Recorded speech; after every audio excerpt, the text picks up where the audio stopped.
Hoy vamos a estudiar Mateo capítulo 6, versículos 2 al 4.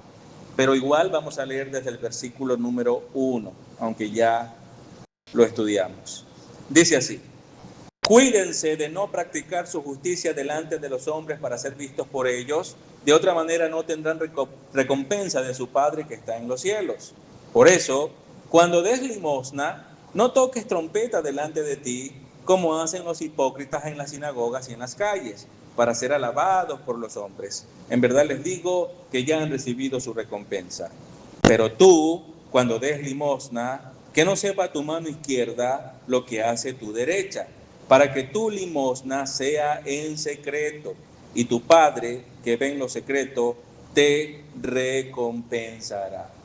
Amados hermanos, yo estoy sumamente agradecido con Dios porque realmente nuestras vidas han sido muy bendecidas con la enorme cantidad de tesoros espirituales que nosotros estamos encontrando en el estudio de Mateo.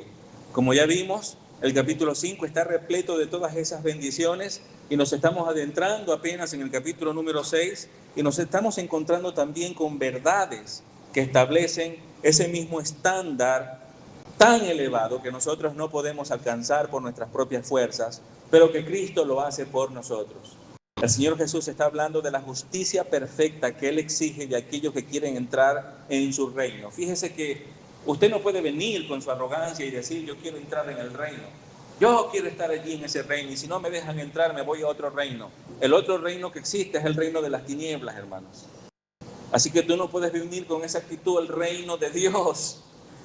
Bueno, si no me dejan entrar en los términos que yo deseo, entonces me voy de aquí para otro reino. Bueno, y está el reino de Satanás. Allá puedes ir, y ese reino será destruido y enviado al lago de fuego, de donde nunca más podrán salir. Esa es la única opción que queda, no queda ninguna otra. El Señor Jesús habla de una justicia perfecta que deben tener las personas que van a entrar en su reino. Es la condición inviolable. Cualquiera que no viva según ese término no puede entrar en la justicia perfecta, en el reino perfecto del Señor Jesucristo. ¿Te parece exagerado el Señor Jesucristo? Nadie diría eso, porque es el Señor quien está hablando y no nos atreveríamos a hablar en su contra. Lo que es imposible para nosotros en la carne, la Biblia nos enseña que el Espíritu Santo lo hace perfectamente posible. No solamente fuimos redimidos, sino que la justicia perfecta de Cristo nos fue imputada a nosotros. Y el Espíritu Santo produce en nosotros la justicia práctica, o conocida también como la santificación.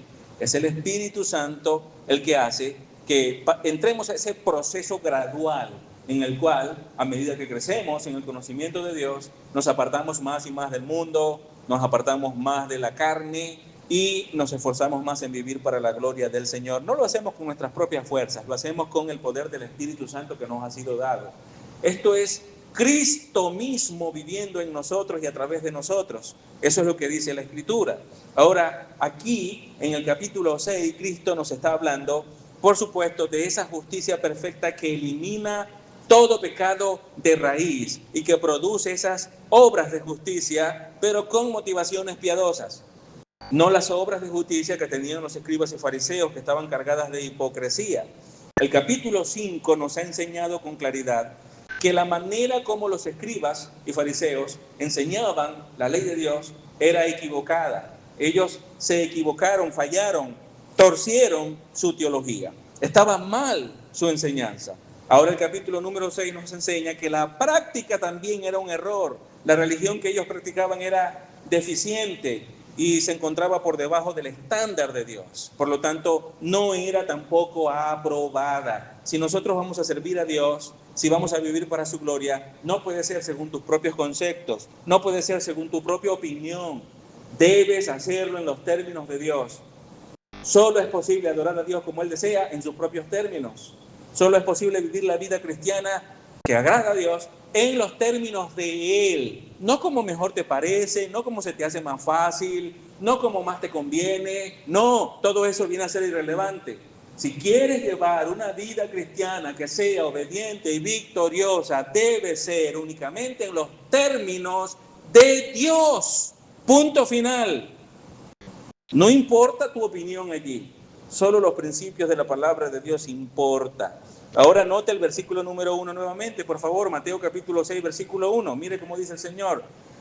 Cuídense de no practicar su justicia delante de los hombres para ser vistos por ellos. De otra manera no tendrán recompensa de su Padre que está en los cielos. Por supuesto, al tener obras de justicia que lo que buscaban era el aplauso de otras personas, esas obras de justicia no eran sinceras.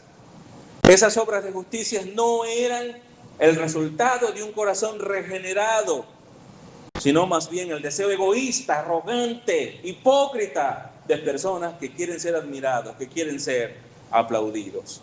Jesús les estaba diciendo que la práctica de su religión estaba mal, sus obras de justicia estaban mal. Ellos habían rebajado el estándar de Dios a un estándar humano. Como no podían adaptarse en sus propias fuerzas al estándar que Dios había trazado, y esto solamente lo podían lograr por medio del arrepentimiento, una expresión humilde de reconocimiento de pecado y depender completamente de Dios, como lo dijo bien el Señor Jesús en las bienaventuranzas. Ser pobres en espíritu, personas que en lugar de arrogancia humildemente reconocen su propia bancarrota espiritual y buscan la asistencia de Dios en sus vidas y se dan cuenta que no pueden vivir según ese estándar, necesitan que Dios intervenga. En lugar de hacer eso, se vistieron más de arrogancia, se hicieron más hipócritas. Lo que hicieron fue diseñar un sistema de justicia humano que ellos sí pudiesen cumplir. Eso fue lo que hicieron ellos. Jesús enumera 3 ejemplos de las obras de justicia practicadas por los escribas y fariseos. 3. Estas obras de justicia se expresaban en prácticas completamente hipócritas. Tenemos la primera, que es dar limosna. Eso hace referencia a la generosidad. Así que ellos querían aparentar ser muy generosos, pero era una generosidad hipócrita. Tenemos también el segundo ejemplo, como veremos ya en el próximo sermón, que es las oraciones. Ellos también aparentaban ser personas dedicadas a la oración, pero eran hipócritas también en sus oraciones, porque hacían largas oraciones, lo hacían en las plazas, en las calles, que la gente los viera para también ganar la aprobación, el prestigio y el aplauso de ellos. Y lo tercero que menciona el Señor es el ayuno. Mostraban sus caras largas, que los vieran que estaban todos mal porque no habían comido, para que también dijeran, wow, qué espirituales son, cómo ayunan, cuántos días llevan y todo eso. Tenían una generosidad hipócrita, sus oraciones eran hipócritas y el ayuno que practicaban era también hipócrita.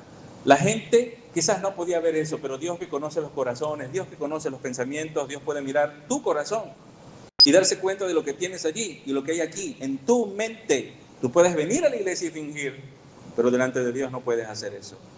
Dios te puede leer claramente lo arrogante y lo hipócrita que eres, si es que realmente lo eres. Yo espero que no. Tenemos 4 puntos en este sermón. 4 puntos. Número 1, la generosidad que apunta al cielo es algo que Cristo espera de sus seguidores.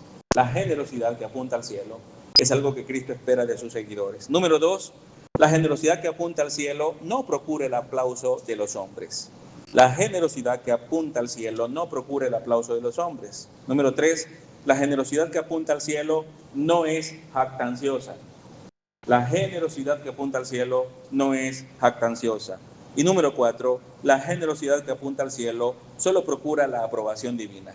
La generosidad que apunta al cielo solo procura la aprobación divina. Vamos a abordar el primer punto. La generosidad que apunta al cielo es algo que Cristo espera de sus seguidores. Esa verdad la encontramos en el versículo número 2. Versículo número 2, la primera frase de ese versículo. Mire cómo dice: por eso, cuando des limosna, cada palabra en la Escritura es de vital importancia, porque cada palabra en la Escritura es usada para comunicar la verdad de Dios. Jesús no inicia esta enseñanza con el condicional sí, más bien la inicia con la conjunción subordinante cuando. Así es como le inicia el Señor. En otras palabras, Jesús no ve aquí la acción de dar limosnas como una posibilidad en algo que sus discípulos van a hacer. Más bien el Señor Jesús aquí asume que es una práctica que ellos ya están haciendo. Ese término allí, cuando, señala que Jesús está refiriendo a algo que sus discípulos ya hacen. No que probablemente quizás van a hacer, o a lo mejor no, pero por si acaso les voy a decir esto. No, el término cuando hace referencia a que Jesús asume que ellos practicaban eso y que debían seguir practicándolo. Es lo que vemos aquí. El vocablo cuando también puede ser traducido como siempre que, de modo que una posible traducción de esta frase sería siempre que den limosnas. ¿Lo ven? Ya vemos un poco más el significado ya en el versículo. El hecho de que Jesús inicie de esta forma la oración, repito, indica que el dar limosnas es algo que Él espera que nosotros estemos haciendo continuamente, pero que lo hagamos con la motivación correcta, no para llamar la atención, que era la manera hipócrita. Jesús no está cuestionando aquí las prácticas en sí. Jesús no está prohibiendo el dar limosna, no está prohibiendo la oración, por supuesto, es obvio, y no está prohibiendo tampoco el ayuno. Lo que está señalando aquí es la hipocresía con la que los religiosos de la época hacían eso. Si lo vamos a hacer, debemos hacerlo con la motivación correcta. ¿Qué es lo que quiere decir Jesús cuando usa el término limosna? Bueno, el término limosna literalmente se refiere a cualquier acto de misericordia o piedad, pero se usa principalmente para referirse a la acción de dar dinero, a la acción de dar comida, incluso a la acción de dar ropa a los pobres, a las personas que realmente lo necesitan. Esa es la referencia que el Señor Jesucristo está haciendo aquí. Se refiere a donaciones materiales reales que las personas dan. Cuando éstas se hacen con el espíritu correcto, para Dios, por supuesto, es completamente aceptable, pero no solo aceptable, es obligatorio también para los creyentes. Es decir, hermano, repito, Jesucristo espera de nosotros que seamos generosos, que tengamos obras de misericordia, que ayudemos a los necesitados. Jesucristo espera que eso sea una práctica continua en nosotros. ¿Me sigue? Ahora bien, amados hermanos, la Biblia enseña que Dios siempre se ha deleitado en obras de misericordia y generosidad. En el Antiguo Testamento la ley de Dios establecía la limosna para los pobres, así que aquí no estamos hablando de algo nuevo, y de esa manera estaba ocupándose de ellos para que los pobres en la nación de Israel recibiesen el sustento que necesitaban para cada día. Así que para Dios los pobres son importantes, y que su pueblo atienda a los necesitados, para Dios es algo de suma importancia también. Y si para Dios eso es importante, por lo tanto Jesucristo espera que también sea importante para nosotros, hermanos. Note Éxodo capítulo 23, versículo 10 al 11, por favor. Éxodo capítulo 23, versículo 10 al 11. La palabra del Señor dice: 6 años sembrarás tu tierra y recogerás su producto, pero el 7º año la dejarás descansar, sin cultivar. Y mire lo que sigue: para que coman los pobres de tu pueblo, y de lo que ellos dejen, coman los animales del campo.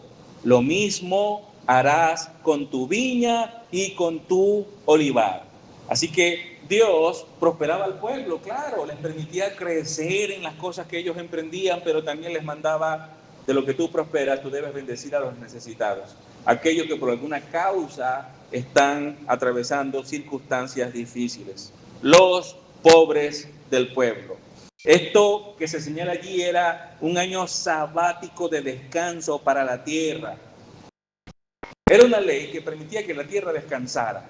De 6 años anteriores que se había, cada 7 años, venía un año sabático. Y entonces la tierra ya no debía ser sembrada, pero iba a producir el fruto de manera natural. Ellos debían permitir que eso ocurriera. Número 1, para que la tierra descansara, pero también para beneficiar a los pobres con el fruto de la tierra durante ese año. Así que los pobres podían ir a las tierras de esas personas y recoger, ya que no iban a estar recogiendo nada. Durante ese año los pobres iban, y todo lo que la tierra produjera, ellos se podían alimentar de ella. ¿Lo ven? Esto era una expresión de misericordia en extremo generosa para los pobres. ¿Funcionamos nosotros de esa manera? ¿Somos así de generosos al momento de bendecir a las personas que son necesitadas? Hermanos, esto nos deja ver que ser tacaño es pecaminoso. Repito, por favor, escúcheme: ser tacaño es pecaminoso. Ahora note lo que dice Levítico 19, versículo 9 al 10, por favor. Levítico capítulo 19, versículo 9 al 10. Dice, cuando ciegues la cosecha de tu tierra, no cegarás hasta los últimos rincones de tu campo, ni espigarás el sobrante de tu cosecha. Ve el versículo número 10. Tampoco rebuscarás tu viña, ni recogerás el fruto caído de tu viña. Lo dejarás para el pobre y para el extranjero. Yo soy el Señor, su Dios. Así que no era que cada 7 años por fin los pobres iban a tener algo para comer. No era que los pobres estaban pasando hambre y decían, que llegue el año sabático cuando nos dejan agarrar comida de sus campos. No, ese era un año en donde ellos tenían mayor cantidad, pero durante todos los años, todo el tiempo, estaba esta ley, la ley de las migajas, era la ley de dejar parte del fruto en los campos para que los extranjeros, los viajeros, los necesitados, los que estaban en pobreza extrema, fueran y se alimentaran. Era una ley, ellos tenían por obligación que cumplir esa ley. Ellos salían, tomaban del fruto que la tierra daba y siempre debían dejar allí. Para las mujeres que hace poco han estado estudiando el libro de Ruth y para los hombres que han leído también este libro, esta es la práctica que nosotros observamos aquí en el libro de Ruth. Ruth capítulo 2, versículo 15 y versículo 16. Fíjese bien cómo dice allí la escritura. Ruth capítulo 2, versículo 15 y 16 dice, cuando ella se levantó para espigar, esto es Ruth, Booz ordenó a sus siervos y les dijo, déjenla espigar aún entre las gavillas y no la avergüencen. También sacarán a propósito para ella un poco de grano de los manojos y lo dejarán para que ella lo recoja. No la reprendan. ¿Qué estaba haciendo Booz? Booz estaba cumpliendo la ley de Dios. Y estaba siendo muy generoso porque más de lo que la ley mandaba, Job estaba diciendo más, denle más. Este es un corazón realmente generoso, que va más allá de lo que la palabra de Dios demandaba. Es el corazón que realmente desea honrar a Dios. No es un corazón tacaño, no es un corazón egoísta, es un corazón que se pone en los zapatos del otro que tiene necesidad y que sabe que como el amor de Dios está en él, entonces va a bendecir a la otra persona y lo hace para la gloria y la honra del Señor. Otra vez, hermano, ser tacaño es pecado. Ser egoísta es pecaminoso. Asimismo, Dios establecía la obligación moral de socorrer al necesitado y prestar al que necesitaba de un préstamo. ¿Se da cuenta de esto? Deuteronomio capítulo 15, versículos 7 al 8. Deuteronomio 15, versículos 7 al 8. Mire cómo dice la escritura. Si hay un menesteroso contigo, uno de tus hermanos, en cualquiera de tus ciudades, en la tierra que el Señor tu Dios te da, no endurecerás tu corazón ni cerrarás tu mano a tu hermano pobre. Esto es como decir, no seas tacaño con la persona que tú sabes que tiene necesidad y tú tienes para darle y no le das nada. Es lo que está diciendo aquí. Yo espero que ninguno de ustedes diga, ay, sos conmigo, porque soy un tacaño, no me gusta bendecir a los necesitados, me cuesta soltar lo material. Versículo 8, sino que le abrirás libremente tu mano. Y mire la expresión que sigue, y con generosidad, le prestarás lo que le haga falta para cubrir sus necesidades. Ciertamente hay personas que no tienen hay personas que no tienen el respeto para pedir prestado y después que prestan y agradecen y pagan, que es peor todavía. Pero aquí no está diciendo que dejes que se burlen de ti, sino que donde veas una necesidad que es real, trates de satisfacerla. Si vas a prestar dinero para ayudar a la persona a salir de esa necesidad, entonces si tienes la capacidad para hacerlo, hazlo. Si vas a darle una ofrenda, hazlo. No cierres tu corazón a la necesidad de otra persona. Pero tampoco significa que a todo el que anda por ahí manipulando con récipes que son falsos, personas que no tienen ningún problema en su cuerpo y pueden trabajar, tú te dejes que vengan y te pidan de cada rato, que vaya cada quien y trabaje. ¿Acaso el apóstol Pablo no dijo, el que no trabaje, pues que no coma? Entonces sí, somos responsables de evaluar a la persona si realmente tiene una necesidad. El punto aquí es que cuando tú ves que hay una necesidad real, tú debes cubrir esa necesidad según tus posibilidades. Eso es lo que enseña la Escritura. El salmista David recuerda la bendición de atender al pobre. Mire cómo David lo dice en el Salmo 41, versículo 1. Salmo 41, versículo 1. Bienaventurado el que piensa. Esa palabrita es tan importante allí, porque habla de tener algo pendiente en la mente, es decir, que no olvidamos, pensamos. Bienaventurado el que piensa en el pobre. En el día del mal el Señor lo librará. Ese término allí, piensa en el pobre, hace referencia a que no olvidamos la necesidad que el pobre tiene. Y no que no lo olvidamos en el sentido de, voy a orar por ti para que el Señor te provea, pero no le doy lo que necesita, como dice Juan en su carta, ¿verdad?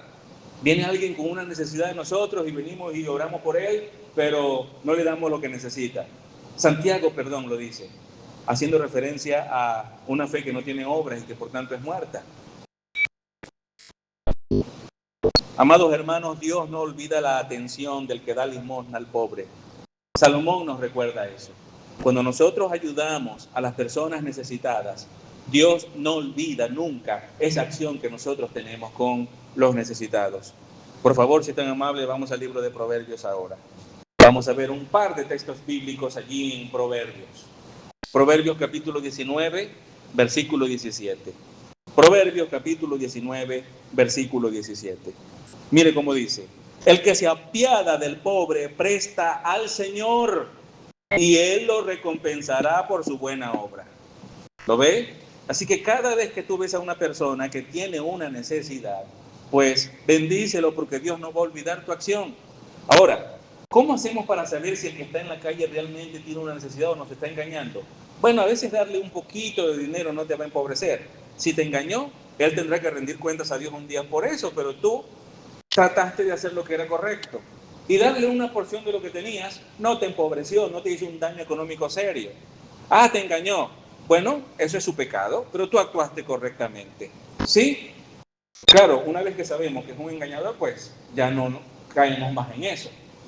Pero en la medida de lo posible, ayudamos hasta a los desconocidos. Proverbios capítulo 14, versículo 21. Proverbios 14, 21. Mire cómo dice aquí: el que desprecia a su prójimo peca, pero es feliz el que se apiada de los pobres. Es feliz el que se apiada de los pobres. El Espíritu Santo de Dios producirá gozo en la acción de ayudar a los necesitados. Y aquí la palabra de Dios promete causarnos un gozo que permanece en el tiempo, porque estamos siendo obedientes. Ser obediente a la palabra de Dios traerá gozo a nuestras vidas.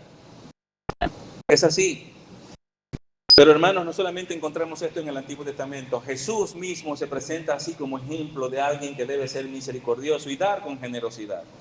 Jesús y sus discípulos tenían su propia bolsa de dinero, de la cual ellos daban ofrendas a los pobres. Note lo que vemos en Juan capítulo 13, versículo 29. Juan 13, 29.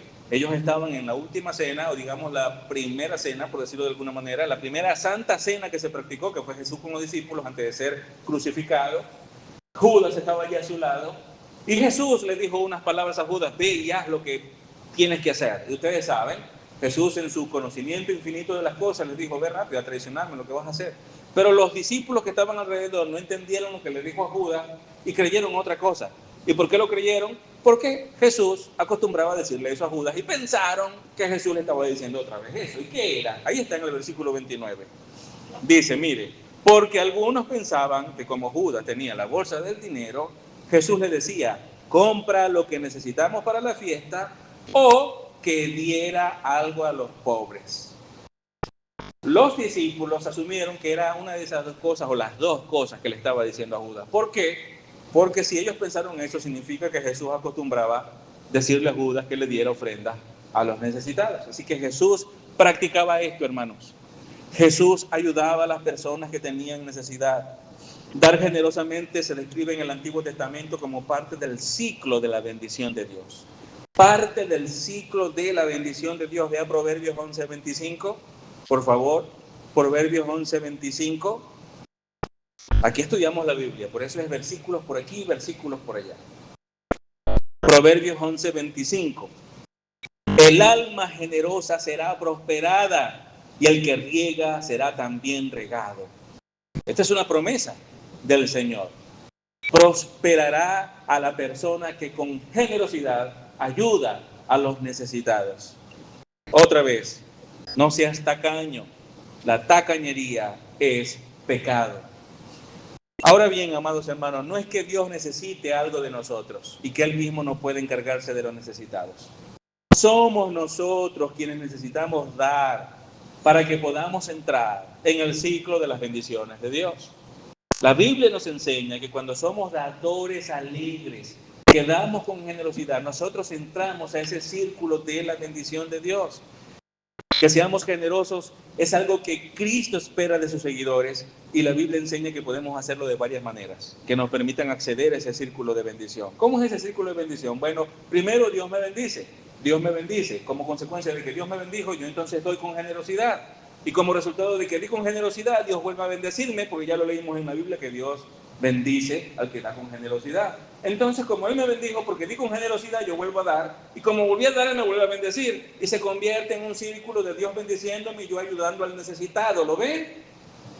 Esto es lo que estamos notando, hermanos, en las Escrituras.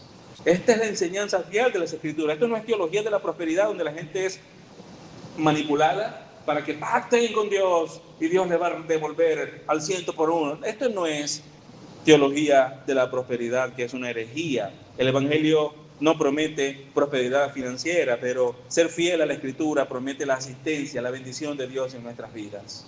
Amén. Entonces, ¿cómo es la forma en la que nosotros debemos ser generosos? ¿Cómo enseña la Biblia que debemos practicar la generosidad?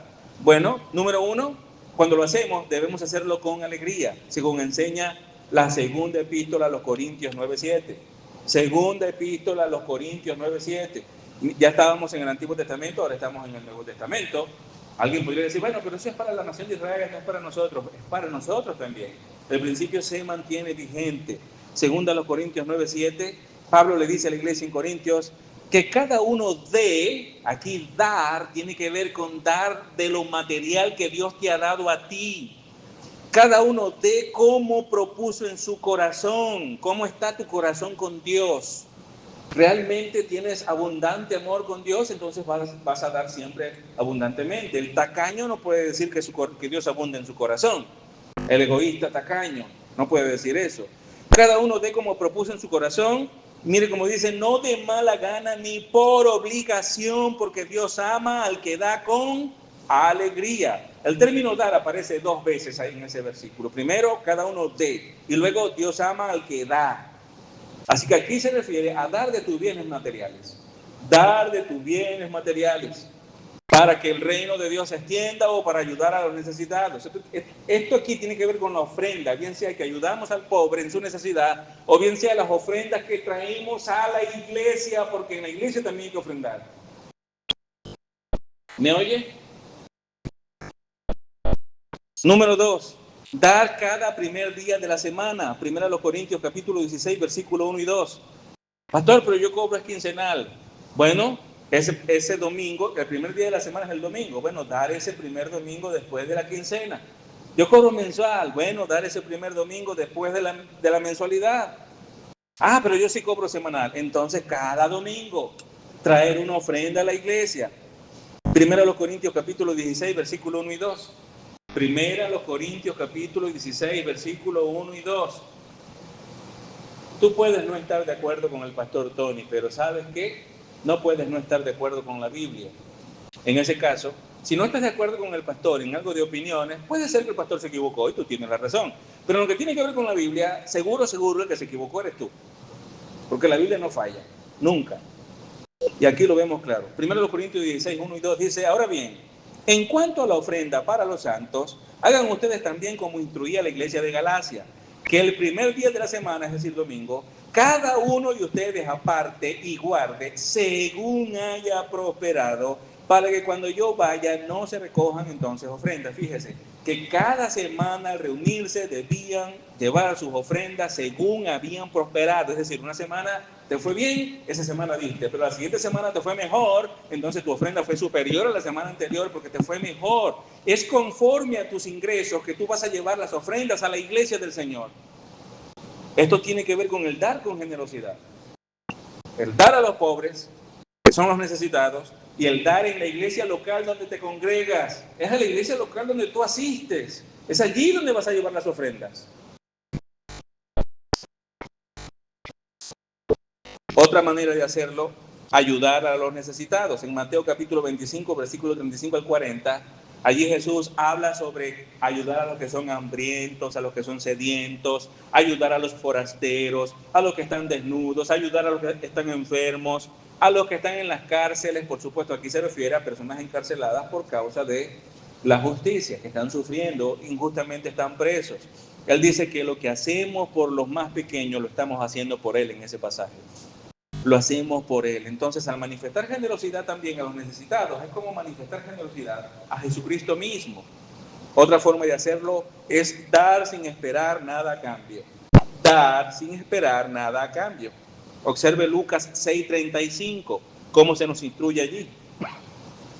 Lucas 6:35 dice de la siguiente manera: antes bien, amen a sus enemigos y hagan bien y presten, no esperando nada a cambio, y su recompensa será grande y serán hijos del Altísimo. Recompensa por parte de Dios. Así que debemos incluso también ser generosos con aquellas personas que no son tan gratas, aquellas personas que quizás nos han hecho algún tipo de daño, dicen los enemigos, aquellos que quizás han querido dañarnos. Con ellos también hay que expresar generosidad desinteresada. Ser generosos también con aquellos que no han sido generosos contigo. Así actúa el Hijo de Dios, de esa manera. Esto resalta la importancia del dar con generosidad sin esperar nada a cambio. Otra forma de hacerlo, de expresar generosidad, compartir siempre con los demás. Compartir con los demás. En Hechos 20:35, Pablo recuerda las palabras de Jesús, cuando dice: más bienaventurado es dar que recibir. Más bienaventurado es dar que recibir. Esto entonces enfatiza la bendición que se encuentra en practicar la generosidad. Y otra forma, hermanos, también de dar es ser un buen administrador. Porque todo lo que nosotros tenemos no es realmente nuestro, es de Dios. Tú dices: bueno, no, mi trabajo es mío. No, eso no es tuyo, eso es de Dios.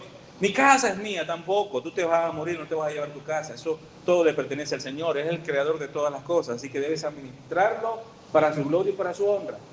Todo lo que tengas le pertenece al Señor. No eres dueño de nada, eres administrador de las bendiciones que Dios te ha dado. Eso es todo. Eso es todo. Vea, 1 de Pedro, capítulo 4, versículo 10, de qué manera debemos administrar todo lo que Dios nos da. Todo lo que Dios nos da. 1 de Pedro, capítulo 4, versículo 10, dice: cada uno, según el don que ha recibido, ministrelo a otros como buenos administradores de la multiforme gracia de Dios. Amados hermanos, esto implica que debemos usar lo que tenemos para servir a los demás. Debemos usar lo que tenemos para servir a los demás. No sea tacaño, no sea egoísta, sea generoso. Sea generoso. Jesucristo espera que usted sea generoso. Así que ese es el primer punto. La generosidad que apunta al cielo es algo que Cristo espera de sus seguidores. Número dos, la generosidad que apunta al cielo no procure el aplauso de los hombres. No procure el aplauso de los hombres. Leamos el versículo 2 otra vez, la parte B del versículo 2. Dice: por eso, cuando des limosna, seguimos, no toques trompeta delante de ti, como hacen los hipócritas en las sinagogas y en las calles, para ser alabados por los hombres. En verdad les digo que ya han recibido su recompensa. Aquí está la instrucción del Señor Jesús. ¿Qué es lo que no debemos hacer cuando tenemos expresiones de generosidad? Ahora note esa frase: no toques trompeta delante de ti. Para muchos estas palabras no deben ser tomadas literalmente, aunque para Juan Calvino sí. Juan Calvino creía que esto era literal, que ellos tenían una trompeta de plata y que la sonaban durísimo al momento de mostrar su generosidad en el templo para llamar la atención. Pero el único que encontré que pensaba así era Calvino. Para la mayoría no hay evidencias históricas ni arqueológicas de que los escribas o los judíos tocaran algún tipo de instrumento para llamar la atención. Esta es una figura entonces que Jesús usa para describir la forma en la que ellos armaban cierto espectáculo para llamar la atención de los demás. esto no solamente lo hacían los escribas y fariseos, las personas con mucho dinero en la nación de Israel también les gustaba llamar la atención. El propósito de ellos es ser vistos cuando daban sus donaciones. Eso, yo recuerdo que hace años me congregué en una iglesia donde había una familia que sus ofrendas eran tan grandes que por supuesto era superior a todo lo que los demás podían dar. Daban mucho dinero porque en verdad ellos percibían mucho dinero, tenían su propio negocio, les iba bien, así que sus ofrendas eran cuantiosas. Y ellos pidieron que cuando se pasara el estado de cuenta a la iglesia en una reunión de asamblea, debían poner la suma de lo que ellos habían dado en el año aparte y decir, familia fulana de tal ha dado en el año tanto. O sea, distinguirlo del resto de las ofrendas en la iglesia. Por supuesto, le dijeron que no, entonces ellos dejaron de ofrendar y se fueron de la iglesia. Pero como siempre, como piensa la gente que se va de una iglesia, los pastores son los locos y ellos tienen la razón. Como ocurre la mayoría de las veces. Sí, Señor. Qué triste fue aquella situación. Amados hermanos, el doctor Francisco Lacueva, un gran comentarista bíblico, comenta sobre estos versículos lo siguiente, y cito: tocar trompeta es aquí sin duda una hipérbole de gran viveza para dar a entender la ostentación de los hipócritas, así como los toques de trompeta, especialmente en el ejército, sirven para dar órdenes y llamar poderosamente la atención. Así también la vanagloria trata por todos los medios de hacer mucho ruido, para llamar la atención de los demás y recibir un aplauso muy nutrido. Así que, según Francisco Lacueva y otros grandes comentaristas, Jesucristo está usando una figura, un hipérbole, para mostrar cómo ellos ostentaban ser admirados por los demás al momento de mostrar esa generosidad que era hipócrita. Ahora fíjese que Jesús está siendo sumamente directo. Y es importante también destacar que este era el pecado que los escribas y fariseos estaban cometiendo. Y no lo estaban cometiendo en privado, lo estaban cometiendo en público. Ahora yo les pregunto a ustedes, ¿Jesucristo dio esta enseñanza en privado?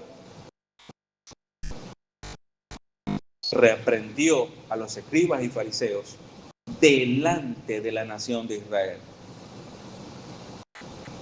Ahora yo le pregunto, no, un momento, Señor Jesús, se te fue la mano. Señor, estás exagerando, estás exagerando.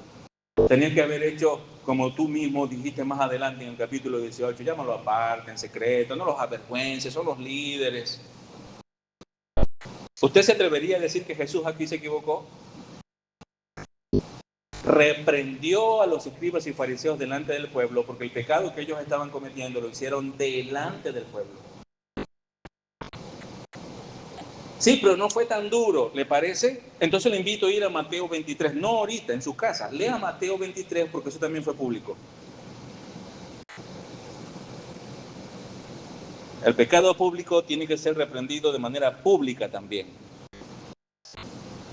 Jesús hizo eso. Y les dice a todos, como hacen los hipócritas en las sinagogas y en las calles. Y todos ellos estaban allí, estaba el pueblo, estaban los fariseos y estaban allí los saduceos y los ricos hipócritas también. Así que el fariseo con sus limosnas llamaba la atención hacia él mismo en lugar de buscar hacer el bien para el prójimo, pero también con eso buscar la gloria de Dios. Ellos estaban aparentando una acción piadosa cuando realmente lo que intentaban era el aplauso y la admiración de todos a su alrededor. Y el Señor Jesús los llama abiertamente hipócritas. ¿Por qué los llama hipócritas? Porque mentían, engañando a todos, haciéndoles ver lo que realmente ellos no eran. Y esto es terrible, hermano, porque ¿sabe algo?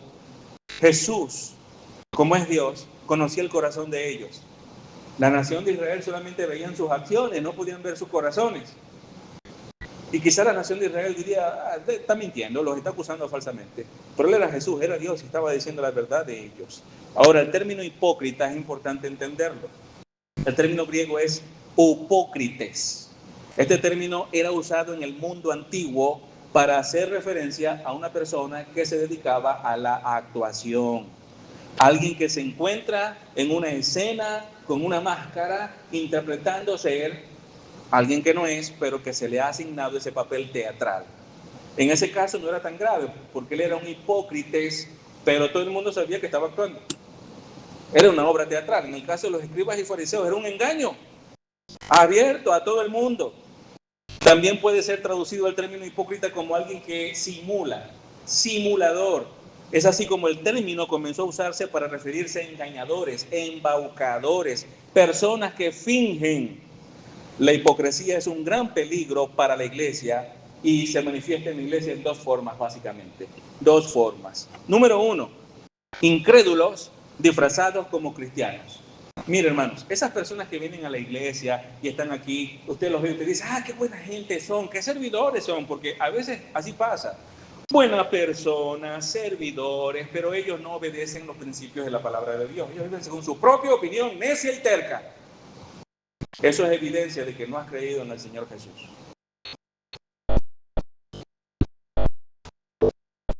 Porque el Señor Jesús dijo, si alguno me ama, mi palabra, si alguno me ama, mi palabra, no dice, si alguno me ama, guardará su opinión, guardará su necedad y su terquedad.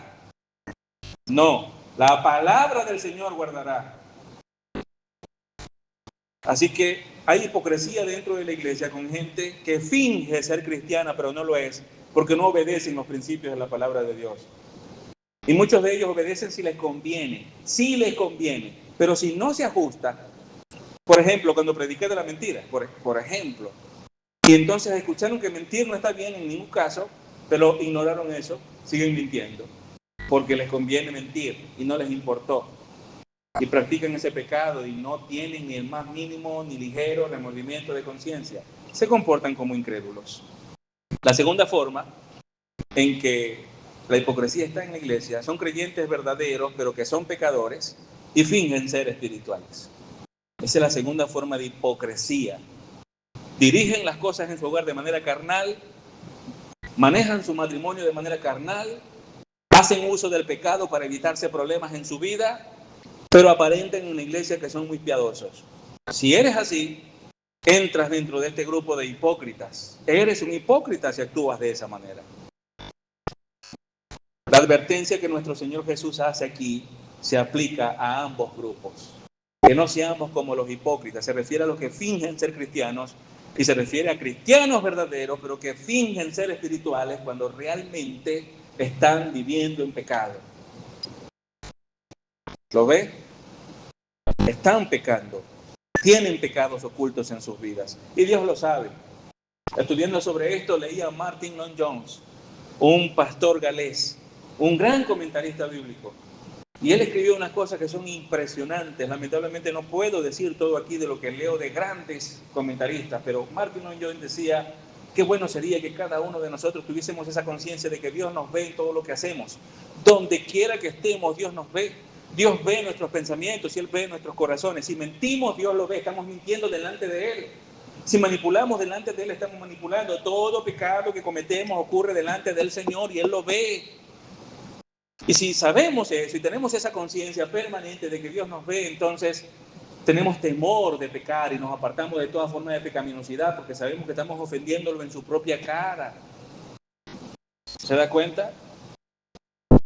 El propósito de los hipócritas era, como dice el Señor Jesús en el versículo, ser alabado por los hombres. La recompensa que ellos querían era reconocimiento. Ellos buscaban honra, lo que se convirtió, por supuesto, en su única recompensa. Si eso era lo que querían, eso era lo que recibían, perdían la recompensa de Dios. Jesús entonces les dice, en verdad les digo que ya han recibido su recompensa. Aquel que da generosamente, pero buscando el aplauso de las personas, tiene una motivación impía, ya recibió su recompensa, no espere nada de Dios. Lo que buscaba, lo recibió. Ya no espere que Dios también le vaya a recompensar. Todo aquel que da con el propósito de ser reconocido, admirado, no recibirá ninguna otra recompensa, esa será su recompensa. Tener actos de generosidad con el propósito de que nos aplaudan, de tener la admiración de los hombres, hermanos, queda claro aquí, es equivalente a perder la recompensa de Dios. Amén. Hemos visto entonces dos puntos. Número uno, la generosidad que apunta al cielo es algo que Cristo espera de sus seguidores. Número dos, la generosidad que apunta al cielo no procura el aplauso de los hombres. Número tres, la generosidad que apunta al cielo no es jactanciosa. Repito, La generosidad que apunta al cielo no es jactanciosa. Mira el versículo 3. Versículo 3. Pero tú, cuando des limosna, que no sepa tu mano izquierda lo que hace tu derecha. La palabra jactancioso que yo he decidido usar aquí se refiere a una persona que se jacta o que es presumido. Presume de sus logros, presume de sus cualidades o de sus posesiones. A menudo lo hace de manera exagerada y arrogante. Ese es el presuntuoso o el jactancioso. Jesús nos enseña que no sepa, mire la frase, que no sepa tu mano izquierda lo que hace tu derecha. Es interesante porque la mano izquierda es tuya y la derecha también. Es como si Jesús dijera, ni te lo cuentes a ti mismo. Tienes un acto de generosidad, no te lo cuentes a ti mismo, ni siquiera tú mismo te felicites por eso. ¿Lo ve? Que no sepa tu mano izquierda lo que hace tu derecha. Cuando tengas obras de generosidad, no te jactes de eso. Por eso coloqué esa palabra, porque tiene que ver con jactarse, lo cual es pecado. ¿Qué debemos hacer entonces? Esto, mira, practica la generosidad y luego olvídalo. Haz el bien a los necesitados y olvídalo. Trae tu ofrenda generosa a la iglesia y después de darla porque amas al Señor, recuerde, la ofrenda es una expresión de adoración también al Señor. Los reyes que vinieron del oriente a adorar al recién nacido niño trajeron 3 grandes ofrendas: oro, incienso y mirra. Los 3 eran muy costosos y ellos trajeron eso porque era la manera de traer ofrendas a un rey. Y ellos vinieron a adorar y para adorar trajeron esos presentes. Nosotros venimos a la iglesia y adoramos y lo hacemos por medio de ofrendas también, con un corazón generoso. Pero cuando lo hacemos, hazlo y luego olvídalo. Olvídalo, no, que no se hinche tu corazón, que tu mano izquierda no se entere de lo que hace tu derecha. Es decir, no te enorgullezcas de tus propias buenas obras. No te enorgullezcas de tus generosidades. No te digas a ti mismo, soy mejor que los que dan limosna para ganar el aplauso de la gente, porque no se lo digo a nadie. Qué piadoso que soy. Ya en ese momento estás lleno de orgullo. Te lo estás contando a ti mismo y te estás aplaudiendo. Felicidades a mí mismo. ¿Ve? No te hinches porque has hecho lo que nos toca hacer como siervos y por eso somos inútiles todo el tiempo. Todo el tiempo. Recuerda que la donación más satisfactoria y la que Dios bendice es la que se hace y se olvida. La donación más satisfactoria y la que Dios bendice es la que se hace, número 1, y número 2, se olvida. Te olvidas que lo hiciste. Es hecha con amor en respuesta a una necesidad y cuando la necesidad está satisfecha, el dador continúa con sus asuntos sin querer ni siquiera esperar reconocimiento de nadie. Lo olvida por completo. Lo que hacemos debe ser en secreto, en el sentido, porque el Señor ya había dicho en Mateo 5, lo estudiamos, que tu luz brille delante de los hombres, ¿verdad? Así que debemos tener buenas obras delante de los hombres. El asunto es que cuando lo hagamos y otros ven, no sea buscando el aplauso y tampoco el nuestro. Lo olvidamos, no nos exaltemos a nosotros mismos. Ni siquiera debemos esperar agradecimiento de parte de nadie. Hay gente que es malagradecida. Le servimos y luego terminan hablando mal de nosotros. Bueno, cada quien rendirá cuentas a Dios, pero tú tienes que servir a otros, hermanos. Tú tienes que servir. ¿A qué se refiere a finanzas? A dinero. Tú le das dinero a un necesitado y muchas veces ni las gracias te da. Bueno, ese es su problema. Siéntelo por él, no por ti. No me agradeció, la próxima vez no lo ayudo. No te molestes por ti. Siéntelo mucho, pero por él, que tiene un corazón duro y no agradece. Pero tú has honrado al Señor. Así que no esperes agradecimiento. Pasa también mucho con los líderes consejeros en una iglesia. Porque sabemos que la palabra de Dios causa mucha incomodidad en el corazón pecaminoso, hermanos. Y muchas veces la palabra de Dios no es bienvenida por personas en la iglesia. No es bienvenida. Y cuando eres un consejero y ayudas de esa manera que necesita la palabra de Dios, cuando das la media vuelta, por la espalda te va el puñal. De esos hay muchos también. Y cuando nos meten el puñal, sacamos el puñal con dolor. Y si esa persona viene otra vez a buscarnos y necesita un consejo, lo volvemos a recibir. Y le damos el consejo de nuevo. Otra vez. No esperamos agradecimiento. Cada quien tendrá que rendir cuentas a Dios. Así que entonces hemos visto estos 3 puntos. La generosidad que apunta al cielo, número 1, es algo que Cristo espera de sus seguidores. Número 2, no procura el aplauso de los hombres. Número 3, no es jactanciosa. Y finalmente, número 4, la generosidad que apunta al cielo solo procura la aprobación divina.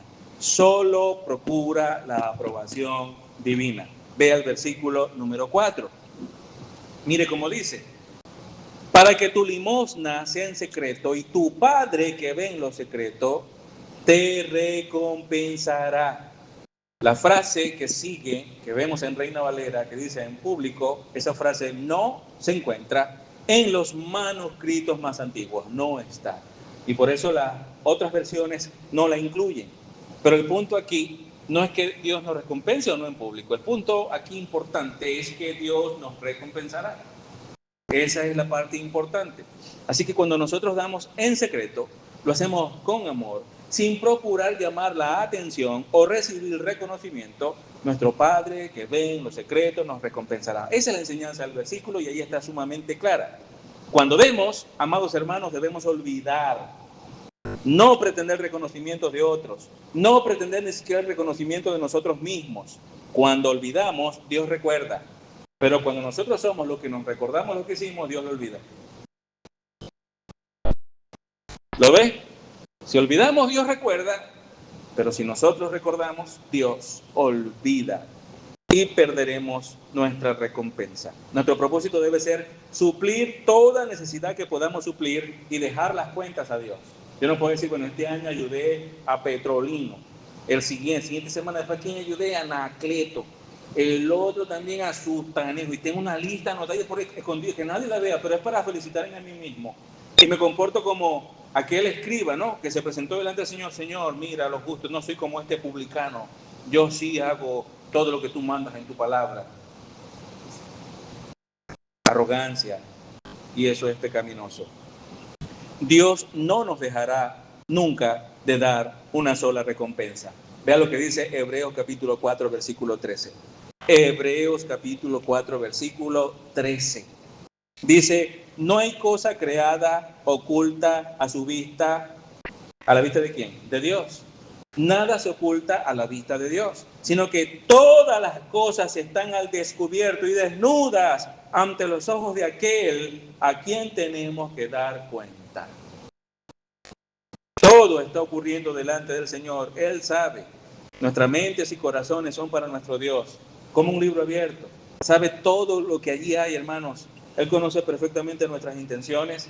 Él conoce también nuestras motivaciones de todo lo que nosotros hacemos. Él nos dará la recompensa que nos corresponda. Él nos la va a dar. Ahora bien, alguien podría decir: bueno, yo no quiero ninguna recompensa del Señor.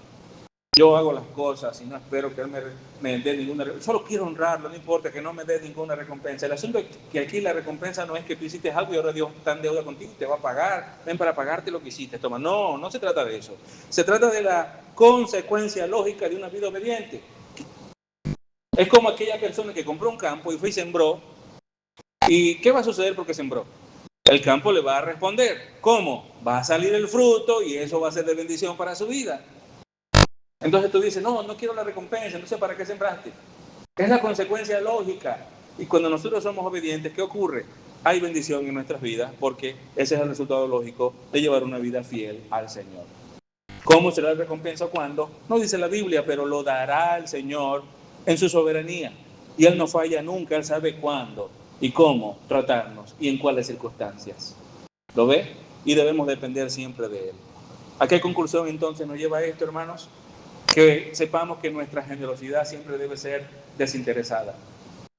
Que sí debemos dar ofrendas, sí debes ofrendar. No seas tacaño, repito, no seas un tacaño, no seas un egoísta. Trae tus ofrendas al templo, dale ofrendas a los necesitados. Sé generoso cuando presentas tus ofrendas. No esperes el aplauso, no esperes la admiración de las personas.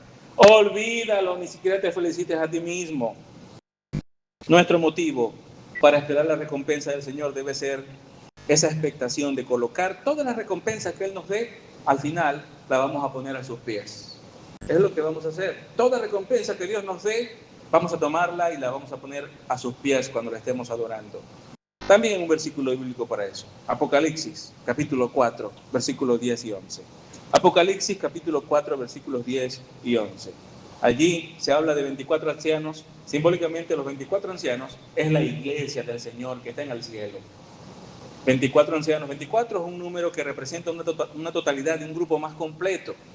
Hace referencia a la iglesia. Mire, los 24 ancianos se postran delante de aquel que está sentado en el trono y adoran a aquel que vive por los siglos de los siglos y echan sus coronas delante del trono diciendo: digno eres, Señor y Dios nuestro, de recibir la gloria y el honor y el poder, porque tú creaste todas las cosas y por tu voluntad existen y fueron creadas. Así que toda recompensa que nosotros recibamos de parte del Señor por todas las buenas obras que hagamos bajo la dirección y la capacidad que el Espíritu Santo de Dios nos da, al final, todas esas coronas, cuando estemos delante del Señor, las lanzaremos delante de Él y nos postraremos y lo adoraremos, porque nada puede superar la recompensa de estar eternamente en su santa presencia. Amén. Pero mientras tanto, seamos humildes, aceptemos nuestros errores y vivamos según los principios que la palabra de Dios nos enseña. ¿Sí? Póngase de pie, por favor, y demos gracias a Dios por su palabra.